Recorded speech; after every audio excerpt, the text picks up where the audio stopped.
안녕하세요. 글로벌 경제 트렌드를 10분 내로 쉽게 설명드리는 시코노믹입니다. Great Reset.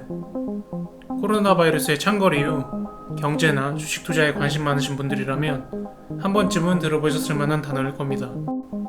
정확히 이 단어는 다보스 포럼으로 유명한 세계 경제 포럼이 2020년 우리에게도 친숙한 영국의 찰스 황태자를 전면에 등장시키며 발족한 Great Reset Initiative, 우리말로 굳이 직역하자면 위대한 재건 계획에서 비롯되었는데요. 코로나 바이러스 이후로 전에 없는 경제적 침체와 충격, 지속 가능한 삶과 사회에 대한 깊은 의문에 빠진 인류에게 이전과 같은 방법으로는 안 된다 라고 말하며 나름의 나아갈 방향, 즉 이정표를 제시한 것으로 볼 수 있습니다. 보시는 그림과 같이 이 Great Reset Initiative 하에는 정치, 경제, 사회, 노동, 환경 등 각 분야에 적합한 표어와 포괄적인 실행 계획 등이 소개되어 있지만 이해가 쉽도록 각 분야별로 반복되어 언급되는 세 개의 주요 키워드를 정리해보자면, 첫 번째가 이해관계자 자본주의, 두 번째가 ESG, 그리고 세 번째가 4차 산업혁명이라고 요약해볼 수 있겠습니다.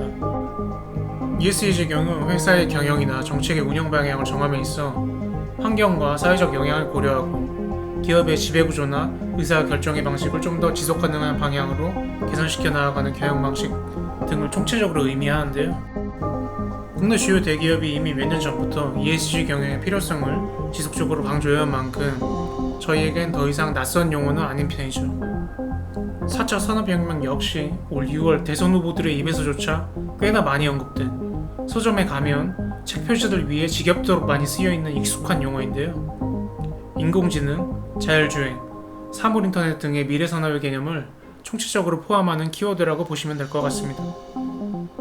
그리고 처음에 설명드린 이해관계자 자본주의의 경우 해당 용어를 다소 생소하게 느끼는 분들이 많을 것이라고 생각되는데요.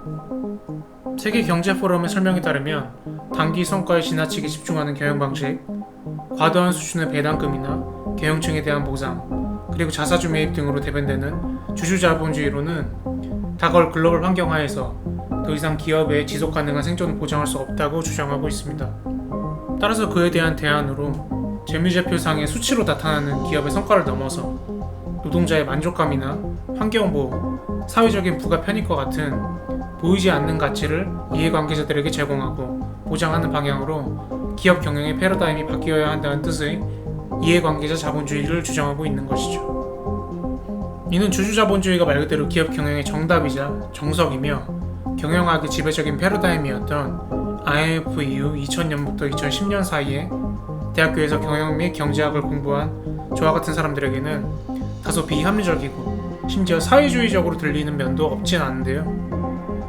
하지만 기업이 저렴한 비용으로 사용하는 사회적 인프라와 정부로부터 받는 보조금, 구제금융, 그리고 세제 혜택 등을 고려하면 기업의 이해관계자에 대한 고려는 이젠 단순한 자선사업이라는 비아냥을 넘어 정당한 의무의 수준으로 격상되어야 한다는 것이 세계경제포럼의 논리라고 볼 수 있겠습니다. 더구나 이전의 세계와는 다르게 글로벌로는 구글, 마이크로소프트, 아마존 등, 그리고 국내로는 카카오, 네이버 등과 같은 거대 플랫폼 및 기술 기업의 영향력이 국가 정부와 거의 대등한 수준으로 성장한 지금의 세계에서는 코로나와 같은 팬데믹이나 기후변화로부터 발생하는 환경위기와 같은 전지구적 재난에 좀 더 효과적으로 대응하기 위해서 해당 기업들의 적극적 협조와 일정 부분의 책임이 필수적이라는 뜻이죠. 물론 이 어젠다 역시 어찌 보면 국가 권력이 사기업에 대한 권한을 확대시키는 측면이 있기 때문에 우려되는 지점이 있는 것은 사실입니다.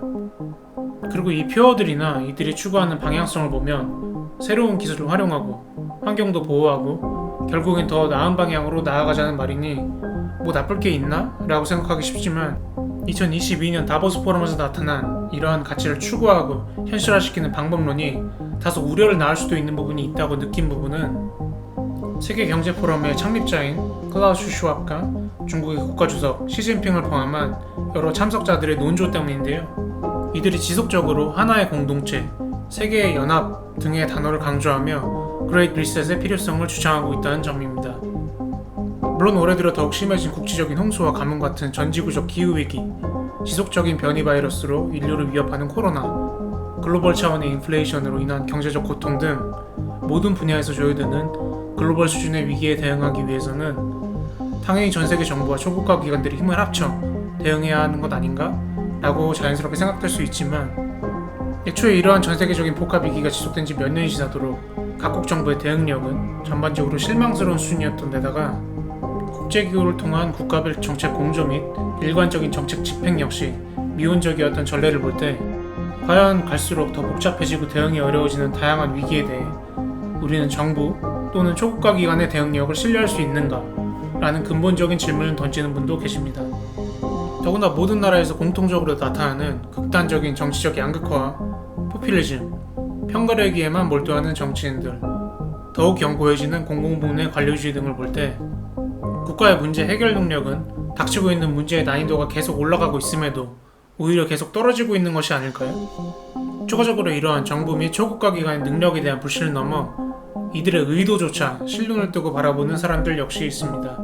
세계경제포럼이 실제로는 장막 뒤에서 인구 감소 계획을 진행시키는 글로벌 정치경제 엘리트의 집합체라는 음모론은 좀 너무 나간 측면이 있지만 각종 위기 때마다 각국의 정부가 위기에 대한 대응을 명목으로 항상 대중에 대한 통제력을 강화시켜왔던 건 엄연한 사실이기 때문에 애초에 이러한 위기라는 게 과연 자연 발생적이긴 한 것인지 대중이 알 수 없는 숨겨진 각본에 따른 결과물은 아닐지 라는 의심이 누군가에겐 자연스럽게 따라붙을 수밖에 없고요. 더구나 이러한 권력과 통제력에 대한 집중이 국가 권력의 수준을 넘어 일종의 초국가 연합의 수준으로 이루어지게 되면 견제받지 않는 거대 절대 권력의 등장을 보게 되는 암울한 일이 발생할 수도 있겠죠. 그래서 이 거대한 Great Reset이라는 계획에 대한 일종의 저항에 대한 개념으로 탄생한 단어가 바로 Great Escape, 즉 위대한 탈출입니다.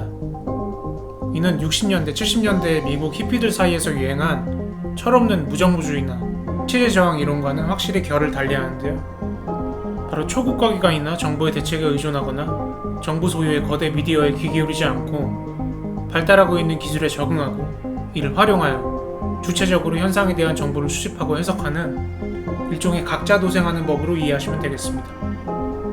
이는 어찌 보면 정부에 대한 적극적 저항이라기보다는 이미 자연스럽게 대중의 행동 양식이나 생활 습관으로 스며들고 있는 전지구적인 움직임으로 볼 수도 있겠는데요. 미디어에 숨겨진 의도와 계도적인 메시지에 실망한 대중들이 팟캐스트나 유튜브의 독립 미디어를 찾는 현상, 부채 기반의 화폐 시스템 모순에서 오는 심각한 인플레이션에 대응하기 위한 탈중앙화 화폐 시스템에 대한 갈증, 재택근무의 경험에 익숙한 세대의 출근 거부 움직임, 공공교육 시스템에 대한 불신에 따른 대안교육, 홈스쿨링의 증가 등 10년 전, 20년 전에는 너무나도 당연했던 규칙이나 행동 양식의 의문을 가지고 이에 거부하는 이러한 전지구적인 움직임은 한마디로 중앙화된 시스템이나 메시지에 대한 불신인 듯 합니다. 이러한 불신풍조와 극단적으로 파편화된 신념체계는 아직까지는 그래도 시스템에 대한 신뢰와 팔로워십이 강한 아시아권보다는 서구권에서 훨씬 심각하게 나타나고 있는 편인데요. 그러나 전세계 대중들의 중앙 권력의 능력과 의도에 대한 불신이 갈수록 더해가는 이 흐름을 되돌리기는 아마도 힘들 것 같습니다. 과연 인류는 다가오는 종의 존속조차 위협하는 절체절명의 환경적, 경제적 위기 속에서 다시 한번 중앙 권력의 힘과 통제력에 자신의 운명을 의탁하게 될까요? 아니면 스스로의 신념과 행동 양식을 고수하며 독립과 탈중앙의 가치 속에서 살아가게 될까요? 아니면 애초에 대중에게 이를 선택할 권한이 있기는 한 것일까요?